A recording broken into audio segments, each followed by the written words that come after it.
इस वीडियो में हम फोकस करेंगे अनुक्रमों अर्थात सीक्वेंसेस पे। और मैं उम्मीद करता हूं कि आपने सीक्वेंसेस को पहले देखा होगा। यदि आपने सीक्वेंसेस के बारे में नहीं पढ़ा है या फिर इसे नहीं देखा है तो आप खान एकेडमी पे जाके इसके वीडियोस को देख सकते हैं। यहां पर हम क्या करने वाले हैं, यहां पर हम फोकस करेंगे कि कैसे हम एक ही अनुक्रम को भिन्न भिन्न फलनों के माध्यम से प्रदर्शित करें तथा जहां पर इन फलनों के प्रांत भी भिन्न भिन्न हो। उदाहरण के लिए मान लेते हैं कि हम एक अनुक्रम 6,12, 24, 48 ... ये अनुक्रम अनंत तक चलता जा रहा है। इस प्रकार का एक अनुक्रम ले रहे हैं अर्थात सीक्वेंस ले रहे हैं। और यहां पर हम देखेंगे कि इस अनुक्रम को विभिन्न फलनों की परिभाषाओं के माध्यम से हम कैसे व्यक्त करेंगे। यहां पर एक तरीका सोचने का यह है कि पहले पद में 6 के साथ 1 का गुणा है तथा दूसरे पद में 6 के साथ 2 का गुणा है, तीसरे पद में 6 के साथ 4 का गुणा है तथा चौथे पद में 6 के साथ 8 का गुणा है। तो इसे देखकर ऐसा लग रहा है कि प्रत्येक पद को प्राप्त करने के लिए 6 में हमने किसी 2 की घात का गुणा किया है। जैसे कि पहले पद में हमने 6 के साथ 2 की घात 0 का गुणा किया है अर्थात 1 का गुणा किया है, तथा दूसरे पद को प्राप्त करने के लिए हमने 6 में 2 की घात 1 का गुणा किया है।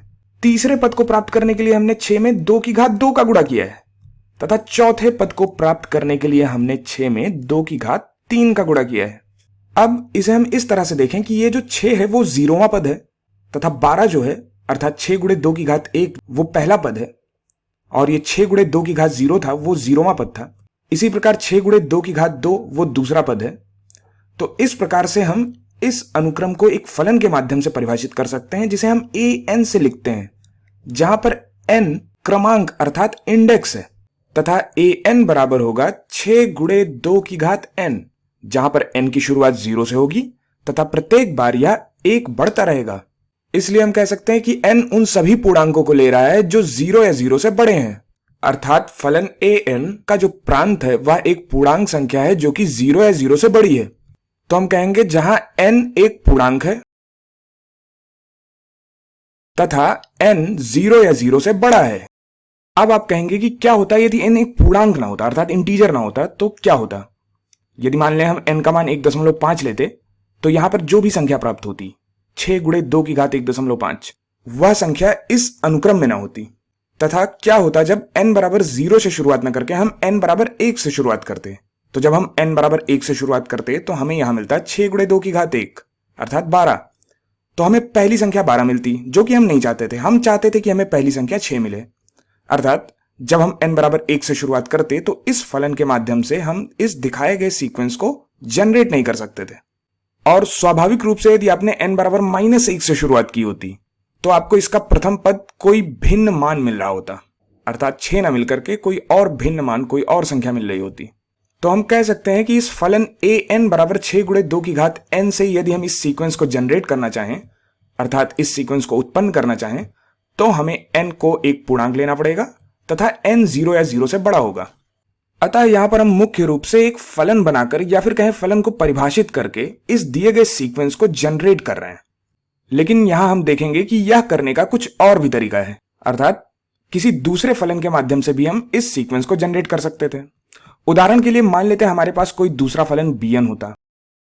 अब यहां पर हम कहें कि जैसे हमने ऊपर n बराबर 0 से शुरुआत किया था और हमें 0वां पद मिला था तो हम n बराबर 0 से शुरुआत न करके हम bn में n बराबर 1 से शुरुआत करना चाहते हैं ताकि हमें 0वां पद 6 ना मिलकर के प्रथम पद 6 मिले। अब प्रथम पद 6 प्राप्त करने के लिए यदि हम यहां 2 की घात n में कुछ ऐसा कर दें कि n बराबर 1 रखने पर 2 की घात 0 आ जाए तो हमारा काम हो जाएगा। अर्थात bn को हम परिभाषित कर दें 6 गुणे 2 की घात n-1 से। अब जब यहां हम n का मान 1 रखेंगे तो हमें मिलेगा 6 गुणे 2 की घात 0 जो कि 6 होगा, अर्थात हमें प्रथम पद 6 मिल जाएगा। तो यहां पर हम दूसरे फलन bn से दिए गए सीक्वेंस को जनरेट कर पाएंगे। तो यहां पर हमने bn को परिभाषित किया है 6 गुणे 2 की घात n-1 जहां पर n एक पूर्णांक है तथा n का मान 1 या 1 से बड़ा है। अब यहां पर देखें कि हम जब n का मान 1 रखते हैं तो हमें प्रथम पद क्या मिलता है 6 गुणे 2 की घात 1-1 अर्थात 6 गुणे 2 की घात 0 जो कि 6 है। तो प्रथम पद हमें 6 मिल जाता है। जब हम n का मान 2 रखते हैं तो हमें मिलता है 6 गुणे 2 की घात 2-1 अर्थात 6 गुणे 2 की घात 1 जो कि 12 है और हमें दूसरा पद मिल जाता है। इसी प्रकार जब हम n का मान 3 रखते हैं तो हमें 6 गुणे 2 की घात 2 मिल जाता है, जो कि 24 के बराबर है, अर्थात तीसरा पद हमें 24 मिल जाता है। तो यहां पर आप ध्यान दें कि हमने इसी सीक्वेंस को दो अलग अलग फलनों के माध्यम से उत्पन्न किया है, अर्थात जनरेट किया है, तथा इन दोनों फलनों के डोमेन अर्थात प्रांत भी अलग अलग हैं। पहले फलन का प्रांत 0 या 0 से बड़ी पूर्णांक संख्याएं हैं तथा दूसरे फलन का प्रांत 1 या 1 से बड़ी पूर्णांक संख्याएं हैं। हम इस अनुक्रम को एक तरीके से और परिभाषित कर सकते थे। हम इसे रिकर्सिवली अर्थात पुनरावृत्त तरीके से परिभाषित कर सकते थे, जैसा कि हमने पहले के वीडियोस में देखा भी कि हमने किस प्रकार से सीक्वेंसेस को रिकर्सिवली परिभाषित किया था। इस अनुक्रम के लिए हम कहते हैं, अच्छा देखो यहां पे हम 6 से शुरुआत करते हैं, हम 6 से शुरुआत कर रहे हैं तथा 12 प्राप्त करने के लिए हम 6 में 2 का गुणा कर रहे हैं, तथा जब 12 में हम 2 का गुणा कर रहे हैं तो हमें 24 मिल रहा है, तथा फिर से हम 24 में जब 2 का गुणा कर रहे हैं तो हमें 48 मिल रहा है। अर्थात प्रत्येक पद को प्राप्त करने के लिए उसके यदि हम प्रीवियस टर्म अर्थात पूर्ववर्ती पद में यदि हम 2 का गुणा करें तो हमें वह पद मिल जाता है। तो चलो इस सीक्वेंस को हम पुनरावृत्त तरीके से अर्थात रिकर्सिवली परिभाषित करते हैं। तो मान लेते हैं कि हम n बराबर 0 से शुरुआत करना चाह रहे हैं, तो हम 0वां पद को 6 से लिखते हैं। तो इसको हम फलन t से यदि हम परिभाषित करें तो 0वां पद अर्थात n बराबर 0 के लिए 0वां पद जो हमें मिलेगा वो 6 से मिलेगा। हम 6 से शुरुआत कर रहे हैं, इसलिए हम tn, अगर हम कोई पद tn लेते हैं और उसका पूर्ववर्ती पद जाहिर सी बात है tn-1 होगा, और इस पूर्ववर्ती पद में जब हम 2 से गुणा कर देंगे तो हमें tn मिल जाएगा। अब यहां पर n क्या है? n का मान 1 या 1 से बड़ा है, तो जहां पर n क्या है? n एक पूर्णांक संख्या है, n एक पूर्णांक संख्या है तथा n का मान 1 या 1 से बड़ा है। तो इस प्रकार से हम फलन को पुनरावृत्त तरीके से परिभाषित करके भी सीक्वेंस को जनरेट कर सकते थे। जैसे कि हमने 0वां पद 6 लिया था, अर्थात हमने 6 से शुरुआत करी थी, तो यदि हम n का मान 1 रखते तो हमें t1 मिलता 2 गुणे t0। चूंकि t0 का मान 6 है तो यह मिलता 2 गुणे 6 जो कि 12 है, अर्थात 6 का अगला पद हमें 12 मिलता।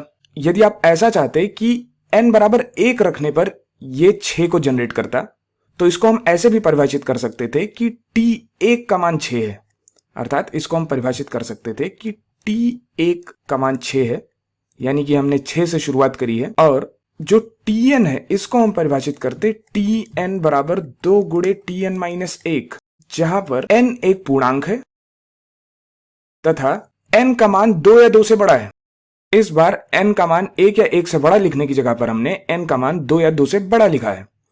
अतः यहां हम कह सकते हैं कि हमने बहुत से फलनों को परिभाषित किया है जिनके माध्यम से हम इस सीक्वेंस को जनरेट कर सकते हैं। हम स्पष्ट फलनों अर्थात एक्सप्लिसिट फंक्शंस के माध्यम से भी इसे जनरेट कर सकते हैं, जिसे हमने an तथा bn से परिभाषित किया है, तथा यहां जिन फलनों को हमने पुनरावृत्त तरीके से परिभाषित किया है इसके माध्यम से भी हम इस सीक्वेंस को जनरेट कर सकते हैं। तो यहां पर हमने क्या किया? हमने विभिन्न फलनों से इस सीक्वेंस को जनरेट किया तथा इन फलनों के प्रांत भी भिन्न भिन्न है।